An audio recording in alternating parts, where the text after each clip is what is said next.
A guy I have to tell you is one of my favorite. If I could made a list of, the five people I'm watching that can really change the world. Elon Musk is probably number one. Number two is probably Vivek Ramaswamy, who is with us now, if I can get his name right. He's the author of Woke Inc., but he just did something that, Vivek, thank you. You are in the position to do something. You're in the position where you don't have to do something, and you are taking on BlackRock the right way. Can you explain what you're doing? Yeah, so we're taking on the three largest asset managers in the world, Glenn, starting with BlackRock, who is managing over $10 trillion. That is one firm managing more than half the U.S. GDP. And here's the problem, Glenn. They are using the money of everyday American citizens, most of the listeners of this program, yours and mine, to foist values onto corporate America, to advocate for policies in corporate America, to vote our shares in corporate America in ways that we would disapprove of, to advance these social and environmental policies that we should instead be debating as citizens. Amen. And Glenn, I just want to, you know this stuff well, but just think about this as a second for a thought experiment, all right? If you had the CEOs of Exxon and Shell and Chevron get together in a room and say, we're going to cut gas production, and then gas prices spike at the pump as a result, this would be the stuff of movies. People would be walking out in perp walks and handcuffs. Okay, it's antitrust violations. Yet guess what? When the same owners of these competing firms all force those firms to do the exact same thing, somehow that gets celebrated as ESG instead. That is a problem. And that's a problem we're solving through competition. And so my message to BlackRock was really simple. Good news is we're going to solve your antitrust problem. The bad news is we're going to do it by taking market share, by actually representing the voices of everyday American citizens in every boardroom in this country eventually. That's the mission we're on. So when will this begin? When can average people move their 401ks or their investments over to you? So the movement begins in the third quarter of the year. What we said was that the first products will launch in the third quarter. This was just unveiling the company itself. And I have been humbled. I've been blown away by the level of support we've received. In fact, the number of employees of the big asset managers, including Vanguard and BlackRock and State Street, who have said we are, and these are their words, not mine. In one case, a message I got, we're fed up with the nonsense, ready for something new. And you know what? I don't hold it against employees who are willing to move with their own feet. I actually give credit to brave people who are willing to act on their convictions. And you know what? These firms didn't act this way 20 years ago. This is a newer trend. And so even for employees of these large asset managers who have seen the lurch that these firms have taken, I give those employees credit, and our doors are wide open. But to answer your question, Glenn, it's the third quarter of the year that we'll be launching the first product. Vivek, I've been preaching this ESG stuff for a while now, and yes, you have. Couldn't get the states. We had about 20 of them, but so many Republicans even are like, that's a private business. They can do whatever they want. Well, S&P Global just came and said, we're now rating the states with ESG scores. So you may lose your status for businesses because we may not be able to recommend that people do business in your state. At a certain point, we should just call the charade for what it is. We tell ourselves we live in a democratic society. Let's call the charade for what it is and start bowing to our monarchs instead. This isn't even a battle between left and right, Glenn. This is a battle between living in a democratic republic and living in a monarchy where a certain group of corporatocrats, people who run a corporatocracy, a monarchy, decide what the right answer is to these moral questions for everybody else. Now, I don't think that public policymakers are up to the task. I think you agree with me on that. I also think that a lot of public policies can have unintended consequences. That's a different game. That's not the game I'm playing.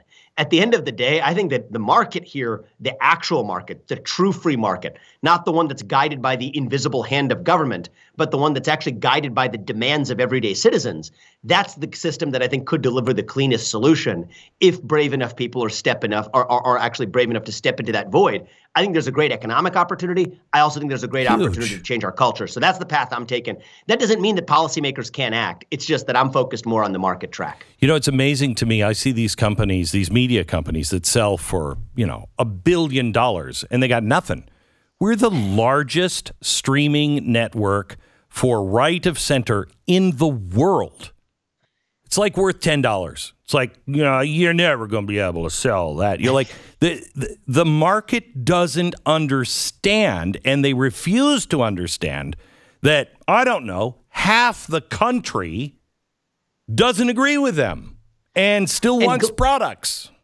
And Glenn, it's let me just give you one shade further, building on what you said. I agree with everything you said, but further, the 100+ million people, the 150+ million people you're talking about, when you adjust for spending power, when you adjust for investment power, when you adjust for being good credit risks, good insurance risks, people who don't lie on their credit card applications, people who have actual savings to put into investment funds, people who are hard workers, people who are sticky customers, that actually becomes one of the largest economies in the world. Right.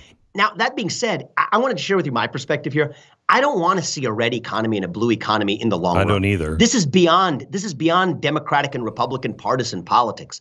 I actually want to get politics out of the private sector. Yes. But we're not starting from neutral territory. And so I think using market competition and competitive force to bring that true diversity to the marketplace of ideas, when right now, especially in capital markets, Glenn, we have one view. It is the ESG-centric view. And ESG is whatever BlackRock decides it means on a given day. What we really need is just true competition and true diversity. If we get there, I'm happy. And I don't want partisanized economies left at the end of it. I actually think that the economy can bring us together. The private sector, if it's depoliticized, can bring us together. We're just taking the steps to get there. Well, I mean, if we have to have a parallel economy, but then we have to have it. But a parallel economy will take money from the other side, and they'll either get competitive or they'll be destroyed. That's exactly right. Now, I predict the way this plays out isn't that we have two permanent parallel economies, but companies like Airbnb and BlackRock and Disney, and for that matter, every other company in corporate America is going to wake up and say 5 years from now, our approach to diversity and inclusion probably wasn't as diverse and inclusive as we thought. Right. They swing the pendulum back. That's how we get our culture back. Did you see that BlackRock, what they announced today? I think it's because of you. Of course. I think it is. I don't mean to falsely pat myself on the back or anything for credit. It's not about me. It's about them trying to put the toothpaste back in the tube, right? So now, what are we going to see from BlackRock? Mark my words. They're going to say, well, those proposals we put up a couple of years ago, we want to roll those back a little bit. You know what I would say is that is the example of an institution that operates without a soul. I would rather have somebody who has a different view, who we could engage in healthy debate in the open, rather than to debate with somebody who wants to look like a flag but waves in whatever direction they think the wind is blowing. Now they're trying to put the toothpaste back in the tube. I think going to have a very difficult time doing that, but I think it's revealing even how they sense the tides are changing. We're going to lead that new tide, hopefully, to a more positive place. I only have about 3-4 minutes left, and I want to ask you two questions, and they're just ethical questions that I don't know how to solve, both in the news today. Goldman Sachs-backed firm buys Florida community of single-family homes for $45 million. BlackRock is doing this too. They're coming in. They're paying overpriced. They're buying whole neighborhoods. I don't want to tell companies that they can't do that.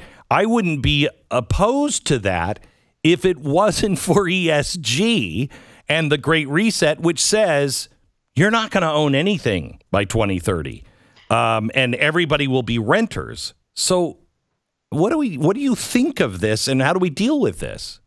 It's a great question, Glenn. I like the intellectual honesty with which you're approaching this, too. This traces back to a deeper problem of the government effectively having a private sector suckling at its teat over the last 2 years, but in return for the trade of making sure that those private actors implement government policies through the back door that government couldn't pass through the front door. So institutions like BlackRock are effectively benefiting from a decades-long policy of not only easy money from the Fed, but also Treasury spending that, of course, if you look at who administered the COVID-19 stimulus packages, guess what? It was none other than BlackRock taking their rake at every step as well. So this is crony capitalism. So if it's a truly free market and private institutions are deciding to invest in real estate, you're right. I don't think that that's something that we should worry about as policymakers or policymakers should worry about in saying that that's something that they shouldn't be allowed to do. But we don't live in that free market. Right now, it's the invisible hand, really the invisible fist of government that's engaged in a mutual back-scratching exercise with firms like Goldman Sachs. That's been happening since 2008, but also with firms like BlackRock in more recent years that make this the illusion of the free market, but they're using the slogans of free marketism as a slogan to defang the conservative opposition that you would otherwise feel in the intuitions. But conservative dogma says that we shouldn't interfere with the free market. Right. I think that's correct, so long as we restore the actual free market. So that's a complicated issue. Yeah, no, I appreciate your answer. We're talking to Vivek Ramaswamy. Two kind of in the same question. There's a story from CNN today. Tesla's stock slide raises doubts about Elon Musk's Twitter purchase. I think they're sliding just like everybody else, myself. And the other thing that I really would like your view on, there's a story in Fortune today. Coinbase admits users may lose crypto if exchange goes bankrupt. Now, when I read the headline, my first thought was, good Lord, are they going bankrupt? This is the federal government requiring them to disclose what would happen in worst case scenario. And now it's being reported on. And the average person will look at this and go, oh, there's trouble at Coinbase. Is this just another game that CNN is playing with Tesla and the United States government is playing against cryptocurrency? So you understand this really well, Glenn. Your intuitions are in the right place, and they're doing this all over the place. You're seeing it in the green revolution, too, where they use the veneer of disclosure. Oh, we, the regulators, aren't really forcing companies to pass a particular agenda. Of course, we would never do that. We're just picking certain areas where they have to over-disclose their risks, such as climate risks. And you could see the war on crypto has a very similar feel to it, too. It rhymes with it in the same way. Well, guess what? The disclosure regime is really just a vehicle for packing in, for smuggling in a viewpoint-based agenda that forces companies to either bend the knee in a certain direction or not. And when you combine that with the forces of the media, which has really just become a fourth branch of government in many senses, that's how you use this soft power. It's not hard legislative power, though that may be coming soon too, but it's this soft power of using the combination of a disclosure regime with regulatory pressure from the back door, with regulatory favors given to large existing incumbents that then create the conditions for nothing but the right answer, which is the ESG-centric answer, to have been the product of what they will say is the free market. Of course, it's really just the invisible fist of government and the more totalitarian, and I don't use that word lightly, but the more totalitarian forces behind it conspiring to get to that same outcome. So I appreciate your insight in helping people see through what otherwise seems like a much more ordinary, less nefarious affair. I mean, I tell you, you say authoritarian. The title of my book is The Great Reset, 21st Century Fascism. And it's people were like, you can't say fascism. But that's what it is. It is that. The classical definition of fascism is the merger of corporate power and state power. And I think we are seeing the beginning of the rise of that on modern American soil. And in some ways, we fought a revolutionary war in 1776. It was not a war between partisan on one side or another. It was a war between the everyday citizen and the monarchical class back in 1776. And today, the new battle line is between the everyday citizen and the managerial class in the United States. That's not left or right. It's something more fundamental than that. And isn't it crazy that it's happening all over the world? It's happening in every Western country, and it's being misidentified in every country. You nailed it. This is a transpartisan, transnational war for the heart and soul of both capitalism and democracy. And I even, not to be fancy about this, I say transpartisan, transnational. I even say it's transtemporal. Okay, this was transnational back in 1776. Yeah. The French Revolution played out 13 years later. It was a transatlantic battle then too. Mm-hmm. We live in one of these moments where it's like the dose in the water it's kind of like it was back in 1776. This goes beyond geographic boundaries and partisan boundaries. It is the human struggle between the citizen and the monarch, between the citizen and the managerial class. That's what's at stake today. And we side on the side of the everyday citizen.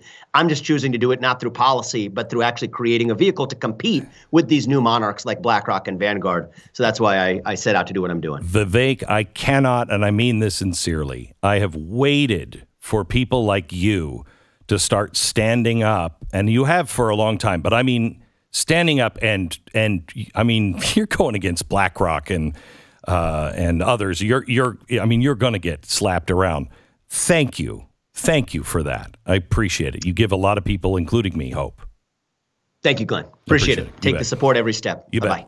Vivek Ramaswamy, the author of Woke Inc., and talking about his startup that's going after BlackRock and ESG. If you enjoyed this video, hit like and subscribe to our channel so you'll be sure to see similar videos from BlazeTV with the added bonus of signaling YouTube that your voice and opinion still matters. And if you're looking for more great conservative content, check out one of the 2 videos suggested here. And let's go.